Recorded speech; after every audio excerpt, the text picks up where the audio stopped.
They didn't look like finalists on the weekend, though, Goody. What Be do you mean? honest. What are you on about? We're just, we're getting better week on week.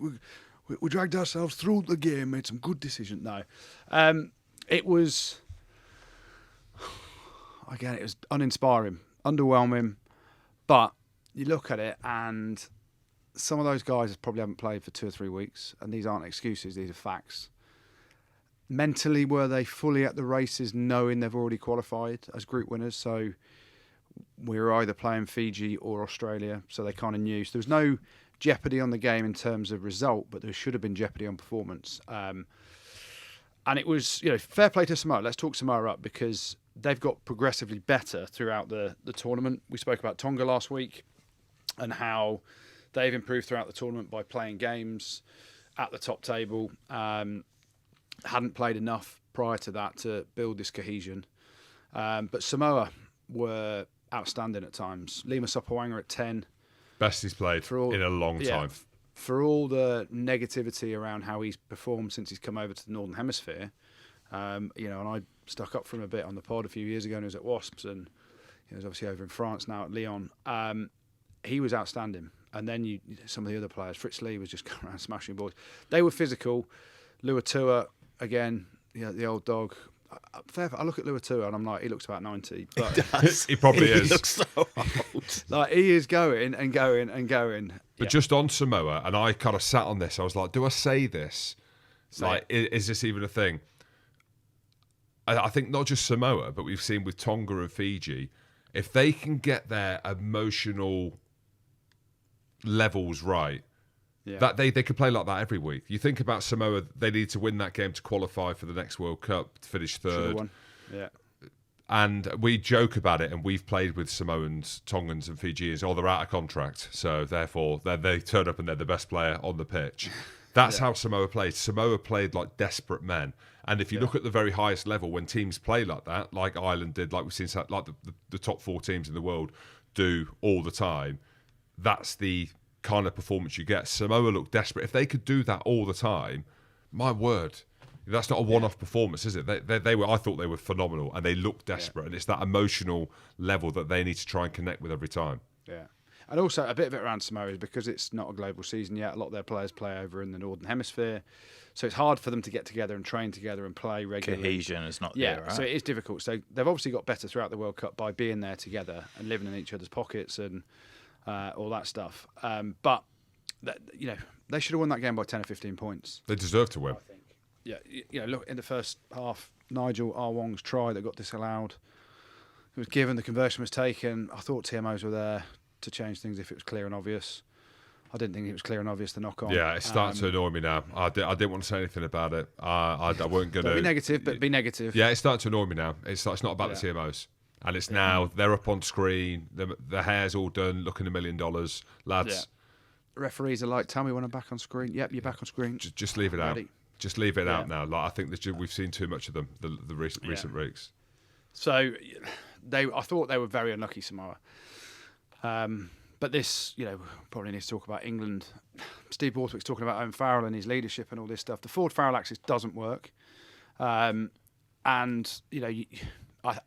Steve didn't want to make a big decision, I don't think, by leaving out either Ford or Farrell. So Farrell gets in the team at the minute because he's his captain and he's this inspirational guy. I think it's actually Faz's supposed biggest strength is one of England's biggest weaknesses because whenever he plays 12, he casts a massive shadow over whoever's at 10. He's not playing in his best position. He's not played well at 12 in any game that I've seen for a long time. He's played well at 10 at times at Saracens, but his performances in England shirt, whether it's been at 10 or 12, haven't been good enough to automatically get in the team just because you're skipper. Now, Ford got man of the match in the first 2 games. I think his dad picked man of the match for the second game against Japan because for me, he wasn't man of the match in that game. That was Ben Earl. But first game, he was outstanding. But look how Ford plays when he hasn't got the shadow of Farrell over him. And so is it a massive strength of Farrell being that character and a massive weakness to England because it's like you can't question his own playing ability. So the 10-12 thing doesn't work. The big decision for me is Borthwick's got to really make a choice, Ford or Farrell. And whoever isn't starting at 10, doesn't get in the 23 for me. Because you then look at the balance of the bench, Marcus Smith, the impacts that he's had, whether you bring him on at fullback or at 10. He made a big impact when he came on, He didn't did. And, England played, we were cumbersome, we looked low on energy, and it might be part of the master plan, but I was hosting for Charles Tyrrett in London, and, I've spoken to loads of England fans, really underwhelming in terms of, we won, and people messaging me, I've never felt so deflated after an England win. I'm like, lads, we're 4 from 4, but it was that sort of performance. We've got it doesn't seem to be a lot of pace in attack. I think 30% of our ball was under 3-second ruck speed, which is not very much at all. So the pace of the game we're playing, it looked like a game from the dark ages. It looks like 2 separate tournaments are happening. Yeah. Doesn't it? Yeah. And it looked like, we're playing like England played in the 90s. And the game's moved on and evolved from that. But that's how Steve Borthwick coached his team. You talk about pace. We haven't scored many tries. You've got a kid in the stands, Henry Arundell, scored 5 tries in one game. He's got game-breaking ability, X factor. Can't get a look in, but there's a reason behind it. Oh, I've heard there's a reason behind it. Here's one for you, lads. Oh God! I heard. Oh, hang on. He heard through the grapevine. Through the grapevine, yeah. And through my sources. ooh, That Henry Arundell and Owen Farrell had a bit of a set to and a scrap at training. And because you don't mess around with Faz, apparently, in this England squad, that's why Henry Arundell isn't even anywhere near the matchday 23 after scoring 5 tries, by the way. Really? Which is massive. Rumours, though. What can you take from that? Farrell wouldn't get in a scrap at training, would he? Mate, no smoke without fire, lads. Happy to say it. It's what I've heard on good authority. And, yeah, I mean, I want Henry Arundell in the team. We've all had scraps at training, right? And if it's true, Jim, you've scrapped with people at training. I remember Neil Back scrapped with John Wells, who was the Leicester coach. The coach. At the time, they're scrapping, and we're like, "Oh shit, what do we do?" And then Dino two comes players out. Fight. Dino comes out. Two players fight, and you just like, "Oh, let them go," and then eventually it gets split up. When someone's scrapping the coach, it's a whole different thing. And Dino walks over with his limp and his big knee, and Backy says sorry, and that's the end of it. But you can't let that affect a selection. And Johnny May, I don't think he's up to it at the minute. Shouldn't be in the team. You then square pegs, round holes. We're playing a load of people out of position. It doesn't work, Steve.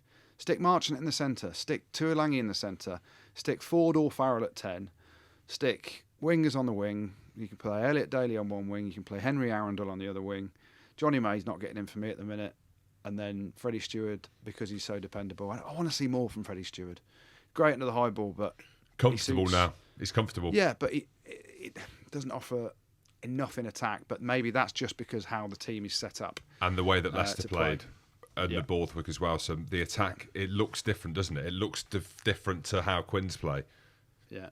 Anyway, apparently Faz and Henry Arundell had a set too. Ding dong, ding dong. Who wins, Jim? Fat May's a northerner, mate. Well, he did win because Faz started and Henry Arundell. Do we know who? Stands. I don't want to get into rumours. I'm not great with rumours. But Andrew, if it's you, quarter-final, and Yeah. maybe because it's Fiji, you might pick a different 10 to what you might do if it was an Argentina, for example. But Yeah. who do you pick at 10? I picked Farrell. Because it's Fiji defensively. Because it's Fiji, and you see the side. Samoa did it to George. You watch George Ford in defence. Yeah, he's given he up can't 5, ta- 6, he can't 7, tackle. 8 metres. He can't tackle. Yeah, it goes high, and it's a weakness in his game. He's not missing many tackles. He did make a good cover tackle, but when you're going different. out and out, you've got Tuisoba coming at you. You've got Nathan Levy with his fit coming at you. You've got Randrandra coming at you. You've got Bottia coming at you as well from the back row. That's All one of part of them your are game, monsters. Andrew. That's the one thing. When you've got monsters running at you like that, and you know this because you were a high tackler, Yeah. putting your I'll be heads in sent the off most spokes. weeks the way I used to tackle. But putting your heads in the spokes, people are like, oh, you can work on your defence.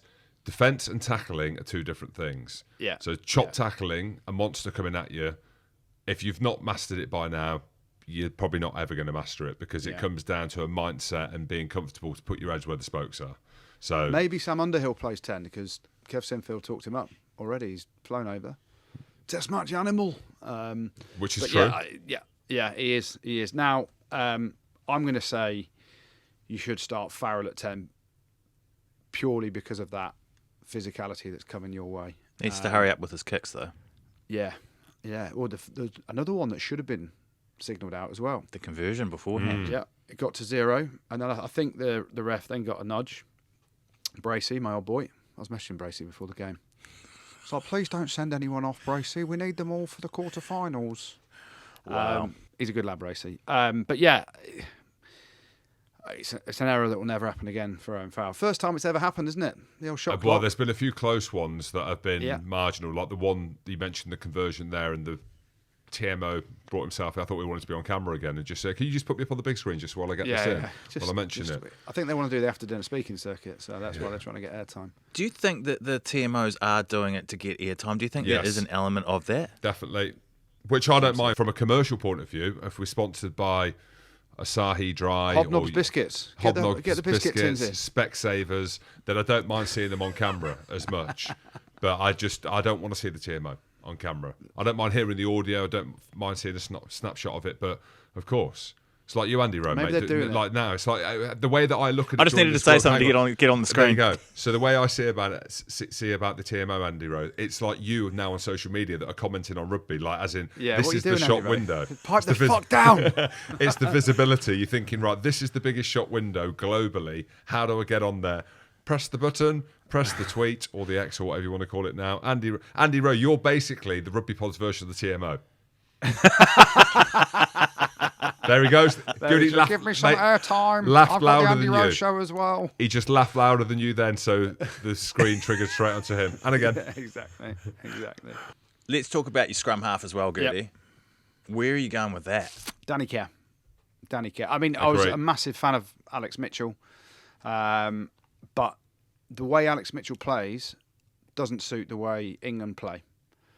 And I mean that, Alex Mitchell is there. He's a scrum half that likes to play at a pace and intensity and a tempo that England aren't playing at, so it doesn't suit him. So then when you're asking him to box kick to the cowsheds and back, and we saw the one that should have been a try to Nigel Arwong, the box kick goes straight up in the air because it's not a strength of his. So to me, Danny Kerr's come on. It's interesting how Ben Youngs has hardly played anything in this World Cup so far. Apparently he had a fight with Faz in training. No, that's not true. Henry Arundell did, though, according to my sources. But, yeah, I think Danny Kerr, he's come off the bench. He can control a game. He can play at a tempo if needed, and he understands the game. What I'm not having about Danny Kerr, and one thing I'm not having, people are talking about the Alan Shearer celebration. Nothing like Alan Shearer's celebration. Ooh. Danny Kerr's giving it the point to the crowd. Shearer's was like a bent arm. And do you remember when Johnny Nicky May. Gonover did it? Oh, Johnny May's done it as well. Oh, was he? Yeah, Johnny May. Nicky Gonover did it properly. Yeah, Nicky Gonover did it properly for Newcastle up in when they played at St James's Park. The Shearer celebration, not what you did, Danny, but I'd have Danny at 9. I think every time he's come on, he's done well. And Alex hasn't taken his opportunity at 9, Alex Mitchell. So, and it doesn't suit the way Steve Borthwick coaches the team, which we ain't reinventing the wheel in a week in terms of that. We've seen a Steve Borthwick team for a few years at Leicester, and now there's nothing that I've seen from England to say we're going to change the way we play in this World Cup.